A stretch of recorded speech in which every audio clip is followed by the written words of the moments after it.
வியாழக்கிழமை என்பது மிகப்பெரிய கோளாக கருதக்கூடிய வியாழன் கோளுக்கு உரியதாகுங்க. வியாழன் எனப்படும் குரு பகவான் ஜோதிட சாஸ்திரத்தில் மங்களகாரகன், ஞானக்காரகன் என்று அழைக்கப்படுறாரு. மேலுமே இவர் பார்த்திங்கன்னா கல்வி, வேலை, திருமணம், குழந்தை பாக்கியம், செல்வ வளம் போன்றவற்றுக்கு காரணமானவரும் குரு பகவான் தாங்க. வியாழக்கிழமை குரு பகவானுடைய அருளை பெறுவதற்கு ஏற்ற நாளாகுங்க. இந்த நாளில் குரு பகவானுக்கு பிடிக்காத விஷயங்களை செய்யாமல் நம்ம தவிர்த்துட்டோம்னாவே போதுங்க, பல நன்மைகள் நமக்கு கிடைக்குங்க. அப்படி வியாழக்கிழமையில் தவறி கூட செய்யக்கூடாத இந்த 5 விஷயங்கள் என்ன அப்படின்னு இந்த பதிவில் பார்க்கலாங்க. வீடியோவை ஸ்கிப் பண்ணாமல் முழுசாக பாருங்கள். நம்ம சேனலை இப்போ தான் ஃபர்ஸ்ட் டைம் பார்க்குறீங்க அப்படின்னா நம்ம சேனலை சப்ஸ்கிரைப் பண்ணுறேன்னா சப்ஸ்கிரைப் பண்ணிக்கோங்க. கூடவே இருக்கிற பெல் ஐக்கானையும் ப்ரெஸ் பண்ணிக்கோங்க. வீட்டில் எப்பயுமே சண்டையும் சச்சரவுமாக இருக்குதா? உங்களுக்கு ஒரு விதமான மன அழுத்தமே இருக்குதா? திருமண வரன் கைகூடுற மாதிரி கைகூடாமல் தள்ளி போய்கொண்டே இருக்குதா? இது போன்ற பிரச்சனைகளுக்கு தீர்வு கிடைக்குவேன்னா இந்த வீடியோக்கு கீழே டிஸ்கிரிப்ஷனில் வராகி ஜோதிட நிலையத்தோட தொலைபேசி எண் கொடுத்துருக்கிறேன். இந்த எண்ணுக்கு தொடர்பு கொண்டு பேசி பாருங்கள், உங்கள் பிரச்சனைகளுக்கு சரியான தீர்வு கிடைக்குங்க. வாங்க வீடியோக்குள்ளே போகலாம். உங்களுக்கு குரு பகவான் பிடிக்கும் அப்படின்னா ஓம் தட்சிணாமூர்த்தியே குருவே போற்றி போற்றி என்ற வாசகத்தை மறக்காமல் கமெண்ட் பாக்ஸில் 3 முறை பதிவிடுங்க. வியாழக்கிழமை நாள் என்பது குரு பகவானுக்குரிய நாளாகுங்க. அதனால தான் இதை வடமொழியில் குருவாரர் அப்படின்னும் அழைக்கிறாங்க. அது மட்டும் இல்லாமல் இது மகாவிஷ்ணுவுக்கும் ஏற்ற நாளாகுங்க. வியாழக்கிழமை நாள் மங்களங்களையும் பாசிட்டிவ் ஆற்றல்களையும் அதிகமாக இருக்கக்கூடிய நாளாகவும் சொல்லப்படுதுங்க. அதனால தான் இந்த நாளில் சில குறிப்பிட்ட விஷயங்களை செய்வதை கண்டிப்பாக தவிர்க்க வேணும் அப்படின்னு சொல்லப்பட்டிருக்குது. இந்த குறிப்பிட்ட விஷயங்களை வியாழக்கிழமை நாளில் நம்ம செஞ்சோம் அப்படின்னா அவங்களுடைய மனநலம் பார்த்திங்கன்னா பொருளாதார நிலைமை போன்றவைகளில் பாதிப்படையும், தீமைகள் அதிகமாக சந்திக்க வேண்டிய சூழ்நிலைகள் ஏற்படுங்க. அதே சமயத்தில் குரு பகவான் மற்றும் மகாவிஷ்ணுவுக்கு பிரியமான விஷயங்களை இந்த நாளில் செஞ்சோம்னா வளர்ச்சி, அதிர்ஷ்டம், நல்ல எதிர்காலம், செல்வ வளம் போன்றவைகளை நம்மளால் பெற முடியுங்க. வியாழக்கிழமை நாளில் நம்ம என்னென்ன விஷயங்களை தவிர்த்து கொள்ள வேணும் அப்படின்னு பார்க்கலாம் வாங்க. வியாழக்கிழமை நாளில் நம்ம பணத்தை கடன் கொடுப்பதோ இல்லைன்னா வாங்குவதையோ நம்ம தவிர்த்து கொள்ள வேணுங்க.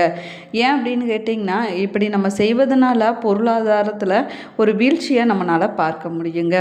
அது மட்டும் இல்லாமல் வியாழக்கிழமைக்கு உரிய குரு பகவான் செல்வ வளம், சொத்துக்கள் ஆகியவற்றுக்கு காரணமானவராகவும் சொல்லப்படுறாரு. அதனால தான் இந்த நாளில் கடன் விஷயங்களை தவிர்த்து கொள்ள வேணும் அப்படின்னும் சொல்லப்பட்டிருக்குது. அதுக்கு பதிலாக பார்த்தீங்கன்னா தான தர்மங்கள் வியாழக்கிழமை நாளில் செய்வது ரொம்பவே சிறப்பானதாகுங்க. இந்த விஷயங்களை செய்வதனால பார்த்தீங்கன்னா நேர்மறையான ஆற்றல்களானது அதிகரிக்குங்க. பொருளாதாரத்தில் நல்ல முன்னேற்றம் இருக்கும், செல்வ சேர்க்கை ஏற்படுங்க. அதே போல் வியாழக்கிழமையில் பணம் சம்பந்தமான ஒப்பந்தங்கள் செய்வதை வியாழக்கிழமை நாளில் தவிர்த்து கொள்வது ரொம்பவே நல்லதுங்க. மேலுமே பார்த்தீங்க அப்படின்னா வியாழக்கிழமை நாளில் தலைக்கு குளிப்பதை, குறிப்பாக எண்ணெய் தேய்த்து குளிப்பதை அபசகுணமாகவும் சொல்லப்படுதுங்க. இதனால தான் உங்களுடைய அதிர்ஷ்டம், செல்வம் போன்றவை கழுவப்பட்டு விடுது அப்படின்னும் சொல்லப்படுது. மேலுமே குரு பகவான் வளர்ச்சி, பெருக்கம் ஆகியவற்றுடன் தொடர்புடைய கிரகம் ஆவாருங்க. அதனால தான் வியாழக்கிழமை நாளுக்கு தலைக்கு குளிப்பதை தவிர்த்து கொள்ள வேணும்.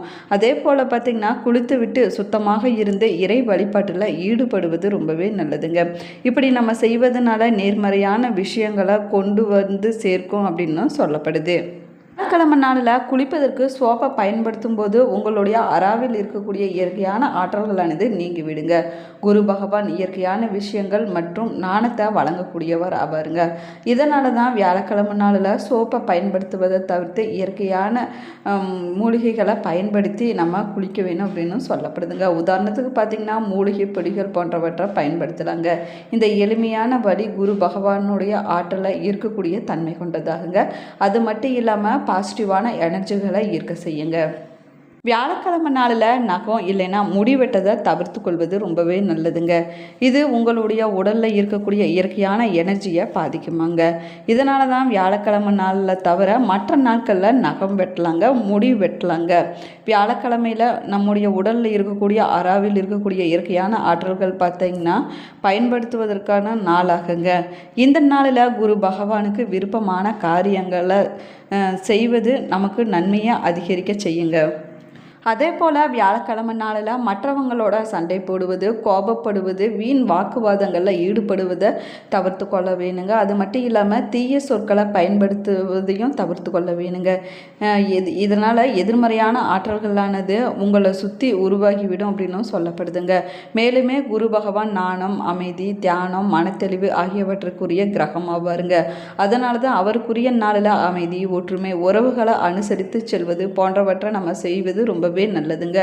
அது மட்டும் இல்லாமல் உங்களை சுற்றி இருக்கக்கூடிய தெய்வத்தன்மை பார்த்திங்கன்னா நிறைந்திருக்கும்படி பார்த்து கொள்ளுவாருங்க. இதனால தான் நேர்மறையான ஆற்றல்களானது அதிகமாக ஈர்க்கப்பட்டு நன்மைகள் அதிகரிக்க தொடங்குங்க. கிரகங்களில் ராஜ கிரகம் என்று அழைக்கக்கூடியவர் குரு பகவான் ஆவாருங்க. இவர் பார்த்திங்கன்னா 64 கலைகளையும் கற்றறிந்தவர் ஆவார். தேவர்களின் குருவாகவும் அழைக்கப்படுறாருங்க. அது மட்டும் இல்லாமல் சிவபெருமானை நோக்கி கடும் தவம் இருந்து கிரகங்களிலேயே ராஜ கிரகம் என்ற பெயரை பெற்றவரும் இவர் தாங்க. இவர் மங்களகாரகன் என்றும் அழைக்கப்படுறாரு. ஒருவருடைய வாழ்க்கையில் நல்ல துணை, பொன், பொருள், செல்வம், குழந்தை பாக்கியம், அறிவு, தொழில், படிப்பு என அனைத்துமே சிறப்பாக அமைய வேணும் அப்படின்னா அதுக்கு குருவோடைய அருளும் அனுகிரகமும் நிச்சயமாக தேவைப்படுங்க. அதனால தான் குரு பகவான் பார்த்தாலே நமக்கு நன்மைகள் கோடி தேடி வரும் அப்படின்னு சொல்லியிருக்கிறாங்க. கிழமையில் இந்த வழிபாடு செய்பவங்க முதல்ல அன்றைய நாளில் அசைவம் சாப்பிடக்கூடாதுங்க. வியாழக்கிழமை குரு பகவானுக்கு எப்படி உகந்ததோ அதே போல் மகாவிஷ்ணுக்கும் உகந்த நாளாகுங்க. அதனால தான் இந்த 2 பேரையும் மனதார நினைத்து நம்ம வீட்டு பூஜை அறையில் ஒரு நெய் தீபம் ஏற்றி வழிபடுவது வழக்கமாகுங்க. வியாழக்கிழமை நாளில் குரு பகவானை வழிபட வாழை மரத்தடியில் சுத்தமான பசு நெய்யினால் விளக்கேற்ற வேணுங்க. இவருக்கு பிடித்த தானியமான கொண்டக்கடலையை நைவேத்தியமாக படைத்து வழிபடுவது ரொம்பவே சிறப்பானதாகுங்க. அதற்கு பிறகு அந்த வாழை மரத்துக்கு மஞ்சள் நிற கயிறு கட்டி 7 முறை மரத்தை நம்ம சுற்றி வர வேணுங்க. குரு பகவானுக்கு மஞ்சள் நிறம் ரொம்பவே பிடித்ததாகுங்க. அதனால தான் வியாழக்கிழமை நாளில் குரு பகவானுக்கு மஞ்சள் நிறத்திலான இனிப்பு வகைகளை நெய்வேத்தியமாக படைத்து வழிபட வேணுங்க. அன்றைய நாளில் மஞ்சள் நிறத்திலான வஸ்திரங்களை அணிய வேணுங்க. பிறகு ஓம் க்ரம் க்ரீம் க்ரோம் குருவே நமக என்ற மந்திரத்தை 108 முறை சொல்ல வேணுங்க. இந்த மந்திரத்தை காலை மாலை 2 நேரமும் பூஜை அறையில் விளக்கேற்றி வழிபாடு செஞ்ச பிறகு சொல்லி நம்முடைய பூஜையை நம்ம நிறைவு செய்து கொள்ள வேணுங்க.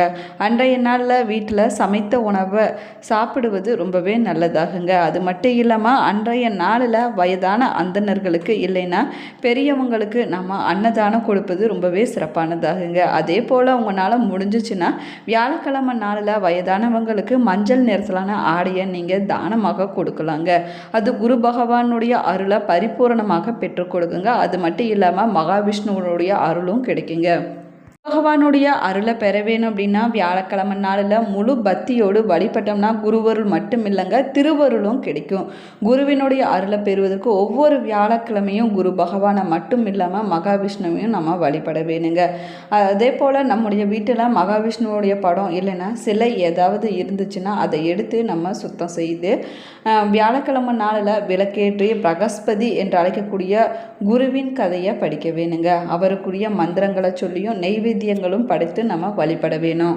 ஒருவருடைய ஜாதகத்தில் குரு எந்த வீட்டில் இருக்கிறார் என்பதை பொறுத்து தாங்க வெவ்வேறு பலன்கள் கிடைக்கும். பொதுவாக பார்த்தீங்கன்னா குரு இருக்கக்கூடிய இடத்தை பொறுத்தும் அவர் பார்க்கக்கூடிய இடங்களை பொறுத்தும் 5, 7, 9 பலன்கள் மாறுபடுங்க. 1ஆம் இடத்துல குரு இருந்தால் நீண்ட ஆயுள் மற்றும் செல்வம் கிடைக்குங்க. 2ஆம் இடத்துல குரு இருந்தால் அரசு வேலை கிடைக்கும். 3ஆவது இடத்துல குரு பார்த்தால் உடன் பிறந்தவர்களால் உதவி கிடைக்குங்க. 5ஆம் இடத்துல குரு இருந்தார் அப்படின்னா பேரும் புகழும் உண்டாகும். 8ஆம் இடத்துல குரு இருந்தார் அப்படின்னா மறைமுக ஆற்றல், திடீர் வருமானங்கள் கிடைக்குங்க. 12ஆம் இடத்துல குரு இருந்தால் சில குறிப்பிட்ட லக்கணங்களுக்கு அது யோகமாக அமைப்பாக இருக்குங்க. வியாழக்கிழமை நாளில் நல்லெண்ணெய், தேங்காய் எண்ணெய், நெய் போன்றவற்றை கலந்து குரு பகவானுக்கு விளக்கேற்றி நம்ம வழிபட வேணுங்க. குரு பகவானுக்கு பிடித்தமான முல்லை இல்லைன்னா மல்லிகை மாலையை அணிவித்து நம்ம வழிபடுவது ரொம்பவே சிறப்பானதாகும். அன்றைய நாளில் கொண்டக்கடலை இல்லைன்னா கொண்டக்கடலை மாலையை அவருக்கு விருப்பமானதாக சொல்லப்படுதுங்க. அன்றைய நாளில் நம்ம கொண்டக்கடலையை படைத்து குரு பகவானை வழிபட்டோம்னா ஏராளமான நன்மைகள் கிடைக்குங்க. வியாழக்கிழமையில் மஞ்சள் நிற இனிப்புகள், ஆடைகள் போன்றவற்றை தான தர்மம் செய்வது ரொம்பவே சிறப்பானதாகுங்க. வியாழக்கிழமை நாளில் குரு பகவானுக்கு 11 இல்லைன்னா 21 விளக்குகள் ஏற்றி வழிபடலாங்க. தட்சிணாமூர்த்தியை வலம் வரும்போது 3, 9, 11 என்ற முறைகளில் நம்ம வலம் வருவது ரொம்பவே நல்லதுங்க. இந்த பதிவில் வியாழக்கிழமை நாளில் நம்ம குரு பகவானை எப்படி வழிபட வேணும், என்ன தீபத்தை ஏற்றி வழிபட்டோம்னா நமக்கு என்ன மாதிரியான பலன்கள் கிடைக்கும் அப்படின்னு விரிவாக சொல்லியிருக்கிறேங்க. வீடியோவை ஸ்கிப் பண்ணாமல் முழுசாக பாருங்கள். நம்ம சேனலை இப்போ தான் ஃபர்ஸ்ட் டைம் பார்க்குறீங்க அப்படின்னா நம்ம சேனலை இன்னும் சப்ஸ்கிரைப் பண்ணலைன்னா சப்ஸ்கிரைப் பண்ணிக்கோங்க. கூடவே இருக்கிற பெல் ஐக்கானையும் ப்ரெஸ் பண்ணிக்கோங்க.